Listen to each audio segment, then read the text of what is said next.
This moment probably should have never happened. At customs, I got pulled aside, and the agent wanted to know why I was in possession of a stolen passport. They could have stopped me trying to leave the United States for having a stolen passport, or not let me enter Finland for having a stolen passport. It's unnerving this happened, but it could have been so much worse.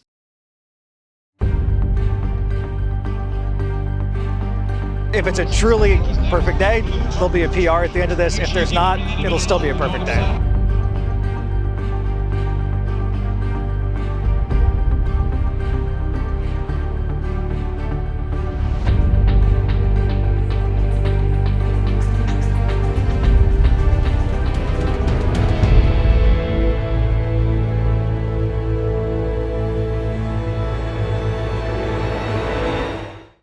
It was 11 months ago when I was recovering from COVID and I couldn't even run a 5K.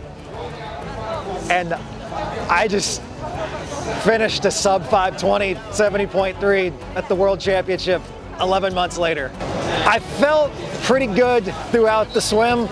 I didn't know my time at all until I hopped out and I looked down and I was like, oh, okay, this could be a really good day. Like, I don't want this to sound like a knock on I don't feel like I'm a good swimmer yet, but I'm proud I did sub 40 in a lake. There was no current. That was all me and the wetsuits, but I felt like that set the tone for a really good day. I jumped out, wetsuit stripper pulled that thing right off, ran and grabbed my gear bag onto the bike, transitions went good, and off I went into the downpours. Big advantage, I had a 15-minute conversation with Tiffany and Cait the night before about everything I needed to know, and it played out exactly like they said, minus the downpour. And it rained the whole bike ride. I could hear it beating on my helmet. It was so wet. So the only problem on the bike was every curve I was getting a little nervous and had to slow down. I feel like I left 5 minutes out there on the bike because I was having to slow down going in and out of every curve. So if anything, I came out of the bike slightly disappointed because I felt like I left something out there. It was for a good reason. I didn't wipe out. There were no near misses. But everything else about the bike played out well. Nutritionally, I felt great. And yeah, that false flatter on mile 50, that was there. The giant climb, just like Chickamauga and Chattanooga right at the end, that was there. I spent every last match getting up that thing, and I always love finishing the bike because there's just this feeling of confidence that rushes over me because anything that mechanically could go wrong, those days are done. It's just me and my legs and 13 miles, and I didn't used to feel this way, but I feel now when I roll into T2, I'm gonna bring this thing home. And it's a great, confident feeling to know I'm just 13 miles away from the finish line.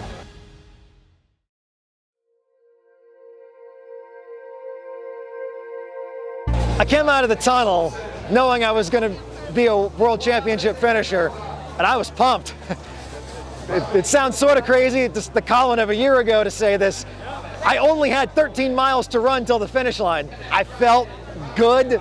I've learned that the run is probably my best discipline, where I believe in myself the most, and I felt like I was in the realm of 525, somewhere in there, seeing how the run loop went.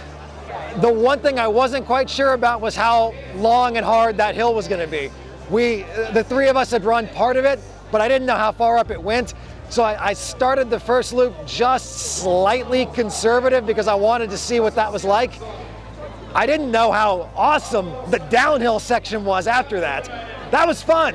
I was into 6-minute mile range at that point. I was trying not to slip, but that was great. And then come around the lake, loop back.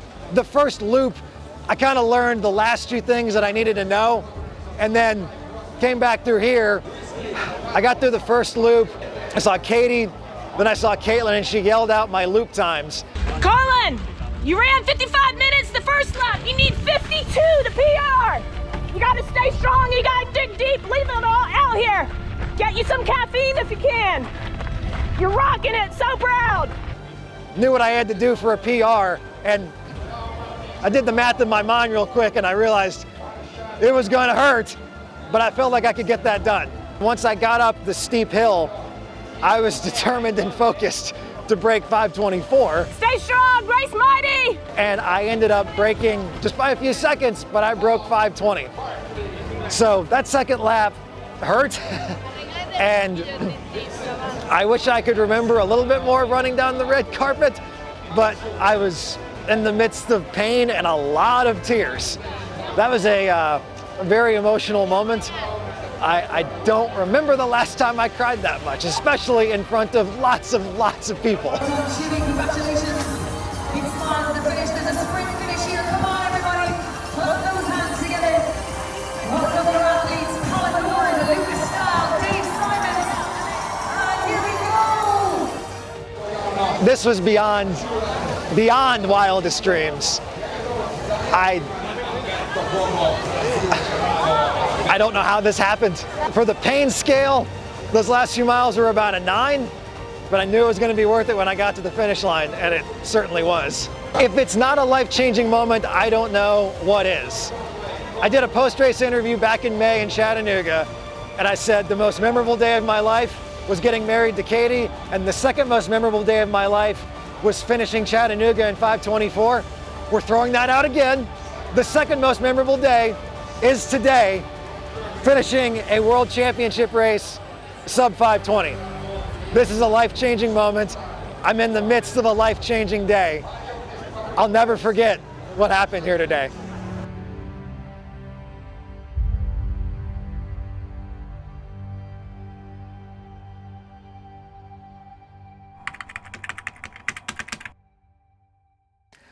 When Katie and I were on our way home at customs, I got pulled aside and the agent wanted to know why I was in possession of a stolen passport. As in my passport with my name and my photo that matches my face, he was saying was stolen. They took me off to the scary side of customs, interviewed me, and it turns out that somebody made a mistake and last winter flagged my passport as stolen. So as far as they were concerned, this passport was now stolen because the computer said so. It didn't matter that it was obviously my passport, my photo. The computer said it was stolen, and regulations say stolen passports are to be confiscated on site. I'm back in Nashville. They did let me re-enter the United States. I have my finisher medal, but I don't have my passport. It's crazy to think about this because this has been a problem since last winter and I had no idea. They could have stopped me trying to leave the United States for having a stolen passport, or not let me enter Finland for having a stolen passport. It's unnerving this happened, but it could have been so much worse. I'm very lucky in many ways, and this is just one more reason why. I shouldn't have this, and I'm really grateful that I do.